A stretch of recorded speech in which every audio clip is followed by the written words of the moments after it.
Hello everyone and welcome back to my channel. आज हम करने वाले हैं presentation of data. Before that मैं आपको ये बता दूं कि हमने जो प्रीवियसली चैप्टर कवर किए थे वो थे कलेक्शन ऑफ डाटा, उसके बाद हमने किया ऑर्गेनाइजेशन ऑफ डाटा। एक्चुअली में हम लोग क्या कर रहे हैं, हम लोग स्टेजेस कर रहे हैं स्टैटिस्टिकल स्टडी की। हम स्टेजेस कर रहे हैं जिसमें हमने फर्स्ट स्टेज कवर की थी वो था हमारा कलेक्शन ऑफ डाटा। नेक्स्ट हमने जो स्टेज कवर की उसमें हमने किया ऑर्गेनाइजेशन ऑफ डाटा। जो कलेक्शन ऑफ डाटा था उसमें हमने ये देखा कि डाटा हम कहाँ से कलेक्ट करते हैं, लाइक सेंसस मेथड से या सैम्पलिंग मेथड से। सैम्पलिंग में random sampling, non random sampling था। और फिर ऑर्गेनाइजेशन ऑफ डाटा किया जिसमें हमने डाटा को पहले क्लासिफाई किया कि डाटा ज्योग्राफिकल नेचर का है या फिर क्वांटिटेटिव डाटा है, क्वालिटेटिव डाटा है, या क्रोनोलॉजिकल ऑर्डर में है या क्रोनोलॉजिकल बेसिस पे हमने डाटा को क्लासिफाई किया है, मींस उनके कैरेक्टरिस्टिक्स के बेसिस पर। फिर हमने उन डाटा को ऑर्गेनाइज किया सीरीज़ में, जिसमें हमने इंडिविजुअल सीरीज़, फ्रीक्वेंसी सीरीज़ किया और फ्रीक्वेंसी डिस्ट्रीब्यूशन किया। नाउ हम जो कर रहे हैं वो है presentation of data. Presentation of data होता है कि हमको डाटा को प्रेजेंट करना है, मीन्स शो करना है या एग्जिबिट करना है इस वे में कि वो क्लियर लगे, अट्रैक्टिव लगे डाटा और इजीली अंडरस्टूड हो जाए लोगों को। मीन्स एक अंडरस्टैंडेबल फॉर्म में हम जब डाटा को प्रेजेंट करते हैं उसको हम प्रेजेंटेशन ऑफ डाटा कहते हैं। डाटा को प्रेजेंट करने के लिए बहुत सारे तरीके हैं। Number 1 is textual form, then tabular form, frequency curve, bar diagram, histogram, frequency polygon, pie chart and ogive, जिसको हम क्यूमुलेटिव फ्रीक्वेंसी कर्व भी कहते हैं। ये हमारे बहुत सारे तरीके हैं जिससे हम डाटा को प्रेजेंट करते हैं। तो फर्स्ट जो है हमारा वो है टेक्सचुअल फॉर्म। टेक्सचुअल फॉर्म होती है कि हम डाटा को डिस्क्राइब कर रहे हैं, means description of subject matter. जो भी हम सब्जेक्ट मैटर है उसको हम डिस्क्राइब कर रहे हैं, मीन्स कॉमन फॉर्म। ये एक कॉमन फॉर्म ऑफ ये कॉमन तरीका है डाटा को प्रेजेंट करने का। जब डाटा ज़्यादा लार्ज ना हो तब हम टेक्सचुअल फॉर्म को यूज़ करते हैं। ये सिंपली हम जो हमारा जो सब्जेक्ट मैटर है उसको डिस्क्राइब करता है। जैसे कि फॉर एग्जांपल हमने यहाँ पे लिया, in a survey by non-government organization in state of Punjab, area under pulses shrink by 40% between year 2011 and 2022। ये जो प्रेजेंटेशन है, डाटा को हमने प्रेजेंट किया है, शो किया है, एग्जिबिट किया है, एक डिस्क्रिप्शन में दिया है, डिस्क्राइब करके डाटा को हमने प्रेजेंट किया। तो इसको हम डिस्क्रिप्टिव फॉर्म भी बोलते हैं, डाटा को प्रेजेंट करने की, जो हमारा टेक्सचुअल फॉर्म है। Next is tabular form of presentation of data. हम टेबल्स में डाटा को प्रेजेंट करते हैं। टेबल होता है मीन्स डाटा प्रेजेंट करना रोज़ या कॉलम में। हम जिसमें रोज़ या कॉलम बनाकर डाटा को प्रेजेंट करते हैं वो हमारा टेबुलर फॉर्म होती है। ये एक एग्जाम्पल जो शो कर रहा है presentation of data in tabular form. ये हमने टेबल बनाया है जिसमें रोज़ हैं और कॉलम्स हैं, ठीक है। ये नंबर ऑफ़ स्टूडेंट्स हैं एक क्लास में, और हमने जेंडर लिखा फीमेल, मेल, कॉमर्स के स्टूडेंट एंड साइंस स्टूडेंट, यहाँ हमने टोटल लिखा है। ये जो एग्जाम्पल लिया ये है tabular form of presentation of data. Now third one is bar diagram. शुरू करते हैं। नेक्स्ट बार डायग्राम। बार डायग्राम हम लोग ऑब्वियसली एक प्रेजेंटेशन है, डाटा को हम लोग प्रेजेंट करते हैं। जैसे हमारे पास ये डाटा है, इस डाटा को हमने प्रेजेंट करना है बार डायग्राम। बार डायग्राम होती है हम जिसमें X axis, Y axis draw करते हैं। यहाँ हम लिखेंगे नंबर ऑफ स्टूडेंट्स और यहाँ होंगे हमारे ईयर्स। First is 1991, 1992। ये हमने बनाया है बार डायग्राम, लेकिन अभी ये कंप्लीट नहीं है। इसको कंप्लीट करने के लिए हम लोग डाटा को फिल करेंगे। ईयर 1991 में हमारे पास नंबर ऑफ़ स्टूडेंट्स थे 500, तो हम इसके अकॉर्डिंगली डाटा ड्रॉ करते हैं हम अपना चार्ट। ईयर 1992 में 600 है, ईयर 1993 में अगेन 5, देन 700,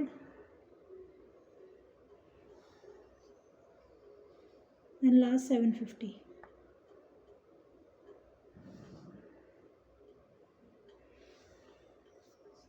ये हमारा बार डायग्राम, इसको हम बार ग्राफ भी कहते हैं।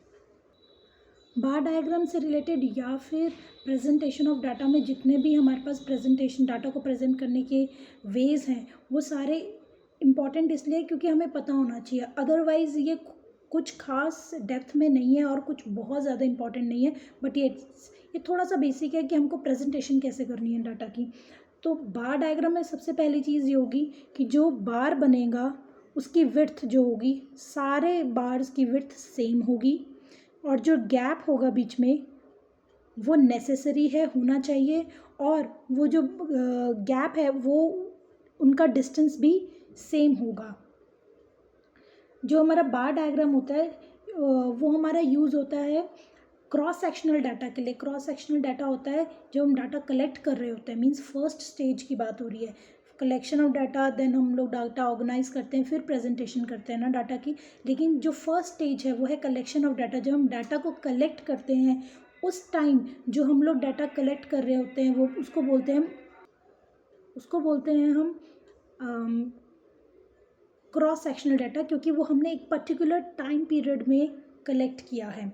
तो उस डाटा को हम क्रॉस सेक्शनल डाटा को हम बार डायग्राम के थ्रू प्रेजेंट करते हैं, क्योंकि हम डाटा को यूजुअली जो बार ग्राफ हम बनाते हैं वो यूजुअली डाटा को कंपेयर करने के लिए बनाते हैं। हमारा बार डायग्राम हमेशा रॉ डाटा को रिप्रेजेंट करता है। गैप्स, इसमें हमेशा जो गैप्स हैं इन बिटवीन ये हमेशा इक्वल डिस्टेंस पे होना चाहिए। बार डायग्राम हमेशा डिस्क्रीट इंडिविजुअल एंटिटी शो करता है, मीन्स जो हमारा डिस्क्रीट डाटा होता है या डिस्क्रीट सीरीज होती है वही हमारी बार डायग्राम में आती है। बार डायग्राम का हम लोग रिकॉर्ड मेंटेन करते हैं, मीन्स हम इसको रिकॉर्ड कर सकते हैं। Next is pie chart. Actually pie chart क्या होती है? पाई चार्ट होती है जैसे हम लोगों ने बार डायग्राम किया था जिसमें हम लोग डाटा को सब डिवाइड करते हैं बार्स में, ठीक है। यहाँ पर भी सब जो हमारे बाकी सेक्टर्स हैं, अलग अलग सेक्टर्स, उनको हम सब डिवाइड कर देते हैं। मेजर डिफरेंस जो होता है बार डायग्राम और पाई चार्ट में वो ये है कि पाई चार्ट सर्कल बनाकर उसमें हम लोग रिप्रेजेंट करते हैं। एक्चुअल में आपने पाई चार्ट पहले किया होगा 9th 10th या 8th क्लास में, तो सेम वही तरीका है। पाई चार्ट का आपको मालूम होना चाहिए, पाई हमेशा 360 डिग्री का होगा, ठीक है। और हमको जितनी भी वैल्यूज़ हैं उनको डिग्री में कन्वर्ट करना है, फिर हम पाई चार्ट में उसको प्रेजेंट कर सकते हैं। तो डिग्री में कन्वर्ट कैसे करेंगे? ये सपोज़ कि कोई भी कंस्ट्रक्शन है, उस कंस्ट्रक्शन में हमें क्या क्या आइटम्स यूज हुई, brick, cement, labour, timber and miscellaneous expenses, उनकी कॉस्ट थी ये थाउजेंड्स में है। Brick 50,000, cement 60,000, labour 30,000, timber 50,000 and miscellaneous expenses 10,000, जिसका पूरा टोटल हुआ 200,000 मीन्स 2 लाख रुपीज़। नाउ इस डाटा को, ये डाटा हमें रिक्वायर्ड है, इस डाटा को हमको एंगल्स, डिग्री ऑफ एंगल में कन्वर्ट करना है, जिसको हम करेंगे 50 divided by 200 into 360 means 50 divided by 200 into 360। इसे कैलकुलेट करके हमारे पास जो आंसर आएगा वो आएगा 90 डिग्री।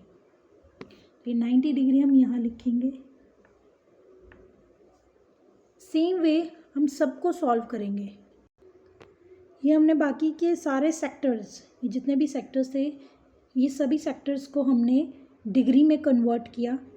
आप हमेशा याद रखना कि डिग्री में कन्वर्ट करने के बाद इन सबका जो टोटल होगा वो 360 डिग्री ही होगा। इस डाटा को हमने अब इस चार्ट में प्रेजेंट करना है। लाइक ये हो गया हमारा सीमेंट,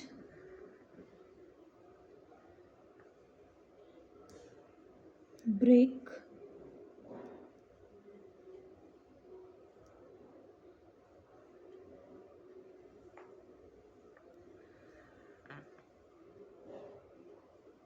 लेबर,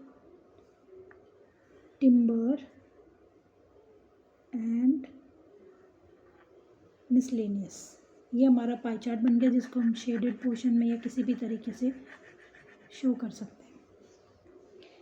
यहाँ पे आप मेंशन करेंगे कि ये मिसलेनियस है, ये हमारा लेबर है, this is cement, this is brick, ये है टिम्बर एंड दिस इज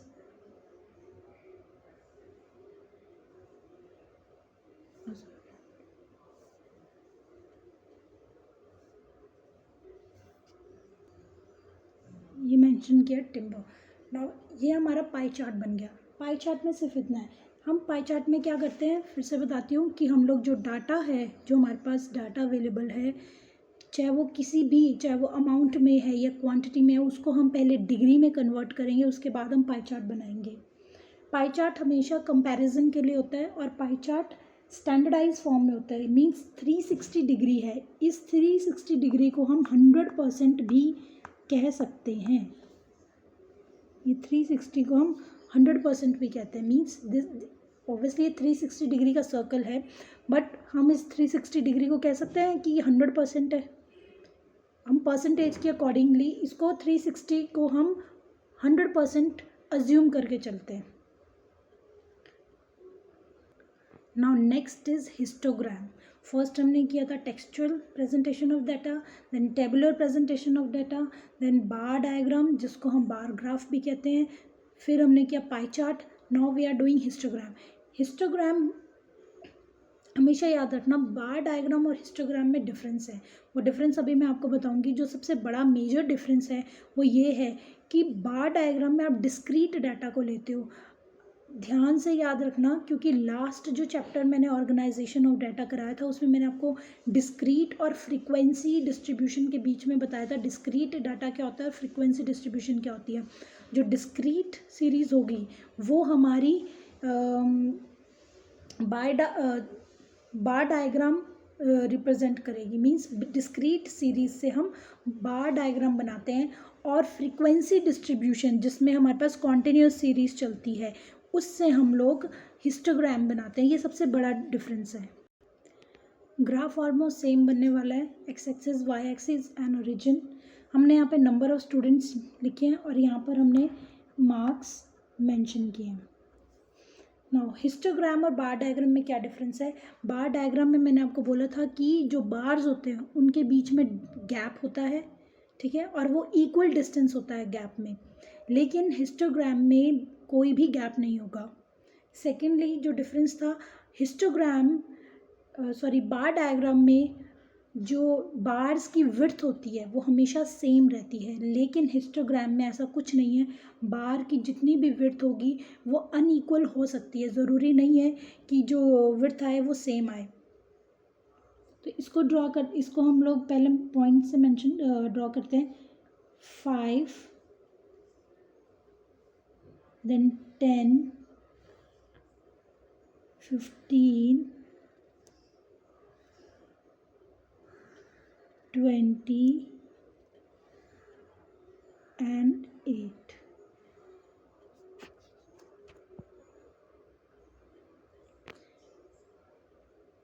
ये हमारा हिस्टोग्राम में देखो कोई बीच में बार्स के बीच में कोई गैप नहीं है, और विड्थ भी यहाँ पर कोई चौड़ी है, मींस किसी की विड्थ बहुत ज़्यादा है, किसी की विड्थ बहुत कम है। तो हिस्टोग्राम और बार डायग्राम में बेसिकली कुछ जो डिफरेंसेस हैं वो ये हैं कि हिस्टोग्राम मल्टीपल में भी हो सकता है, ऐसे तो बार डायग्राम भी हो सकता है, लेकिन जो हिस्टोग्राम है वो ग्राफिकली प्रेजेंट करेगा क्वांटिटेटिव डाटा को, कॉन्टिन्यूस वेरिएबल मीन्स क्योंकि ये वो कॉन्टिन्यूस चल रहा है, डिस्क्रीट नहीं है, 0 to 10, 10 to 20, 20 to 30। तो मेन ये है कि हिस्टोग्राम कॉन्टिन्यूस सीरीज में चलता है। दूसरा डिफरेंस ये है कि हम लोग बार डायग्राम में रिकॉर्ड कर सकते थे, लेकिन यहाँ पर रिकॉर्ड नहीं हो सकता, यहाँ पर डाटा रिकॉर्ड नहीं हो सकता, कोई गैप बीच में नहीं है और जो विड्थ है वो सेम नहीं रहेगी। फिर से मैं आपको डिफरेंस बता देती हूँ। जो बार डायग्राम है उसमें बीच में गैप होता है बार्स के बीच में, और वो गैप इक्वल डिस्टेंस पे होता है। सेकेंडली जो बार की विड्थ होती है, दिस इज़ द विड्थ, ये होती है विड्थ। ये जो विड्थ है ये बार डायग्राम में सबकी विड्थ सेम रहती है, और हिस्टोग्राम में ऐसा नहीं होता, विड्थ चेंज होती है, कोई किसी की विड्थ ज़्यादा है, किसी की विड्थ कम होती है। हिस्टोग्राम कॉन्टिन्यूस सीरीज के डाटा को लेता है और बार डायग्राम डिस्क्रीट सीरीज में। दूसरा डिफरेंस है कि बार डायग्राम में हम को रिकॉर्ड कर सकते हैं, लेकिन हम हिस्टोग्राम का रिकॉर्ड नहीं कर सकते। ये बेसिक डिफरेंसेस थे हमारे हिस्टोग्राम और बार डायग्राम के लिए। ये प्रेजेंटेशन के लिए है, सिर्फ और सिर्फ प्रेजेंटेशन के लिए, कि हम डाटा को प्रेजेंट करें इजी वे में, जो हमको डाटा को कम्प्लीटली गो थ्रू ना करके एक डायग्राम के थ्रू हम उसको डाटा को समझ जाएं कि नंबर ऑफ़ स्टूडेंट्स कितने थे और मार्क्स उनके कितने थे। ये एक तरीका है, प्रेजेंटेशन है बस। नेक्स्ट जो हमने करना है वो है फ्रीक्वेंसी पॉलीगन। फ्रीक्वेंसी पॉलीगन हम हमेशा हिस्टोग्राम पे बनाते हैं, मींस फ्रीक्वेंसी, क्योंकि हम लोग इसमें भी कंटिन्यूस सीरीज लेते हैं, अदरवाइज ये भी बार डायग्राम में बनता अगर ये डिस्क्रीट होता है। क्योंकि फ्रीक्वेंसी की बात हो रही है तो फ्रीक्वेंसी पॉलीगन हम हमेशा हिस्टोग्राम में बनाएंगे। यहाँ पर हम वैल्यू को प्लॉट करते हैं। फ्रीक्वेंसी पॉलीगन को हिस्टोग्राम के जो बार्स बने हैं उसके मिड पॉइंट से बनाते हैं, और फ्रीक्वेंसी पॉलीगन स्ट्रेट लाइन होता है। स्ट्रेट मींस आपको मैं डिफरेंस बता दूं स्ट्रेट लाइन में और रफ। ये होती है, अगर मैंने एक लाइन ड्रॉ कर दी है, ये है रफ और फ्री हैंड, ये है स्ट्रेट लाइन। तो जो हमारा फ्रीक्वेंसी पॉलीगन है वो हमेशा हिस्टोग्राम के मिड पॉइंट, जैसे ये इसका मिड पॉइंट है, ये 0 है और ये 10 है, 0 10 के मिड पॉइंट होएगा 5, और 10 to 20 का मिड पॉइंट होएगा 15, 20 to 30 का 25, देन 35, देन 45। ये हमने मार्क्स पॉइंट कर दिए हैं। अब इन मार्क को हम ज्वाइन करेंगे, फ्री हैंड नहीं,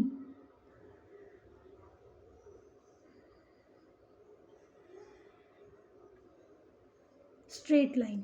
तो फ्रीक्वेंसी पॉलीगन होती है हिस्टोग्राम के मिड पॉइंट्स को ज्वाइन करके हम लोग जब प्लॉट करते हैं ग्राफिकली, वो फ्रीक्वेंसी पॉलीगन होता है। सिर्फ फ्रीक्वेंसी पॉलीगन इतना ही है कि हमने हिस्टोग्राम जो बनाया, हिस्टोग्राम के मिड पॉइंट्स, यहाँ पर जो मिड पॉइंट्स हैं इनको मार्क करके इनमें हमने स्ट्रेट लाइन ड्रॉ करी है, इसे हम फ्रीक्वेंसी पॉलीगन कहते हैं।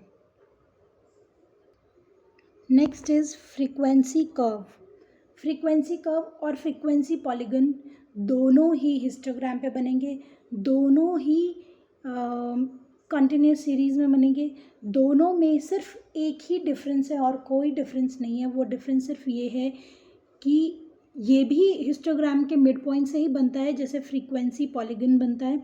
डिफरेंस इज़ कि फ्रीक्वेंसी पॉलीगन स्ट्रेट लाइन से बनता है और हिस्टोग्राम रफ लाइन, मीन्स ये हो गई।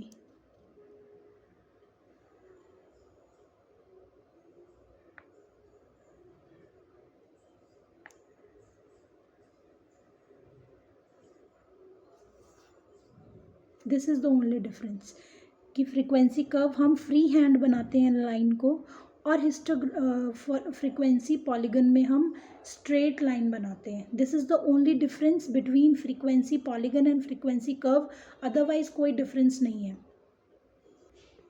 Next is ogive. ओजीव को भी हम कॉन्टिन्यूस सीरीज से ही लेते हैं, मतलब कॉन्टिन्यूस सीरीज से ही हम ओजीव ड्रॉ करते हैं। एक्चुअल में ओजीव को हम एक वर्ड और है जो बोलते हैं, वो है क्यूमुलेटिव फ्रिक्वेंसी कर्व। अब क्यूमुलेटिव फ्रिक्वेंसी बनती है हमारी कॉन्टिन्यूस सीरीज से, बेसिकली हमारी कॉन्टिन्यूस सीरीज से बनती है। तो हम कॉन्टिन्यूस से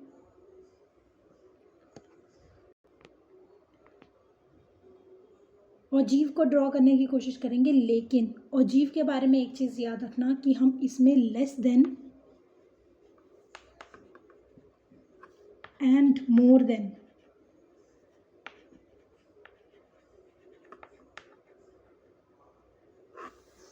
एंड मोर देन में कन्वर्ट करके, जिसमें हमने अपर लिमिट क्लासेस को फिर हम ऐड करते जाएंगे, जिससे हम frequency cumulative frequency find out करेंगे। तो अभी हमारे पास ये एक तरीके से क्वेश्चन है, इसे हमको जो नंबर ऑफ स्टूडेंट्स हैं इस सीरीज़ को हमने क्यूमुलेटिव फ्रीक्वेंसी में कन्वर्ट करना, मीन्स फ्रीक्वेंसी को क्यूमुलेटिव फ्रीक्वेंसी में कन्वर्ट करेंगे।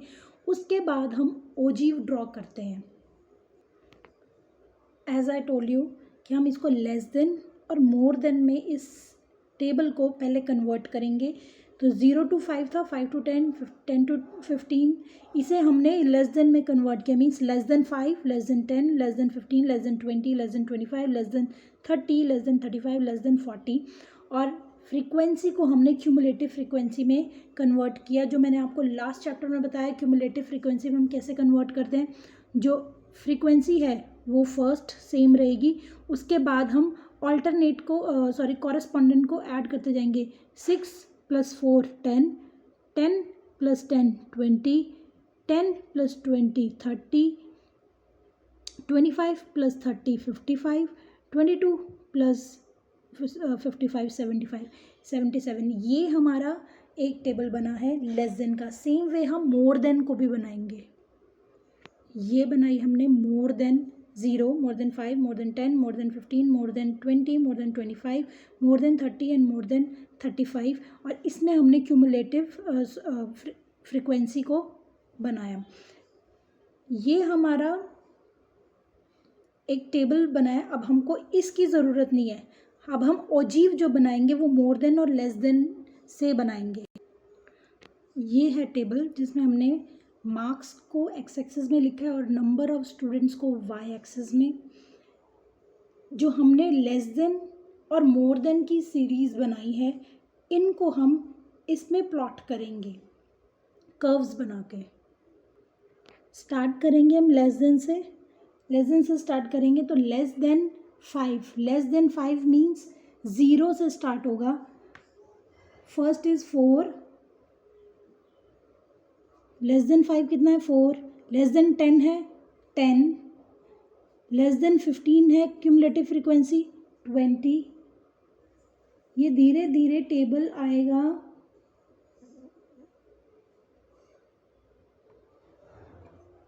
ऐसे। ये ग्राफ जो बनेगा, कर्व बनेगा, वो ऐसे बनेगा, 0 से स्टार्ट होगा, जिसको हम लिखेंगे लेस देन।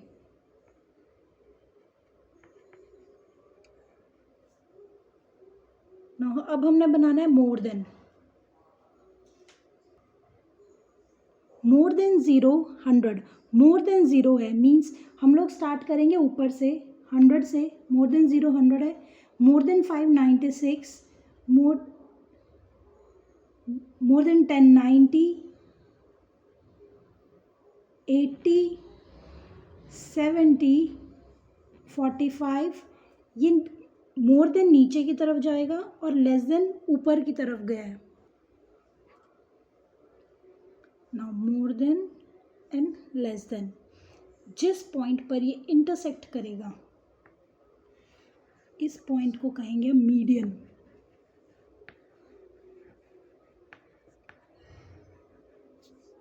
मीन्स जो हमारा ओजीव है उससे हम मीडियन फाइंड करते हैं।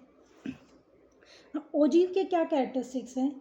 ओजीव को हम पहले तो बोलते हैं क्यूमुलेटिव फ्रीक्वेंसी कर्व, इसे हम क्यूमुलेटिव फ्रीक्वेंसी कर्व भी कहते हैं ओजीव को।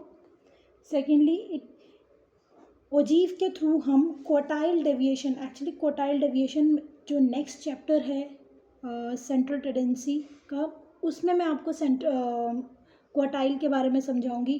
फ़िलहाल आप इतना समझो कि ओजीव या फिर जिसको हम कहते हैं क्यूमुलेटिव फ्रीक्वेंसी कर्व, इससे हम डिफरेंट क्वार्टाइल्स को फाइंड आउट करते हैं।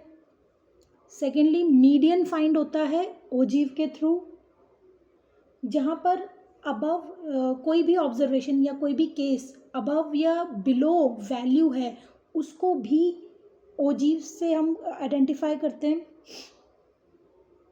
एक्स एक्सिस और वाई एक्सिस, जो हमारा लेस देन है वो एक्स एक्सिस से स्टार्ट होता है और जो हमारा मोर देन है वो वाई एक्सिस से होती है। ये हमारा ओजीव है जिसको हम क्यूमुलेटिव फ्रीक्वेंसी कर्व भी कहते हैं। तो आज हमारा प्रेजेंटेशन ऑफ डाटा कंप्लीट है। बेसिकली इससे कुछ खास ज़्यादा इम्पॉर्टेंट कुछ आता नहीं है, लेकिन हाँ ये बेसिक चीज़ें थी और जो मैंने आपको कवर कराया इसमें ये आपको हायर लेवल तक बहुत ज़्यादा काम आने वाला है, इसलिए इस बेसिक को क्लियर करके रखना। Thank you so much. Please do share and my video, like and subscribe, and do comment if you have any doubt. Thank you.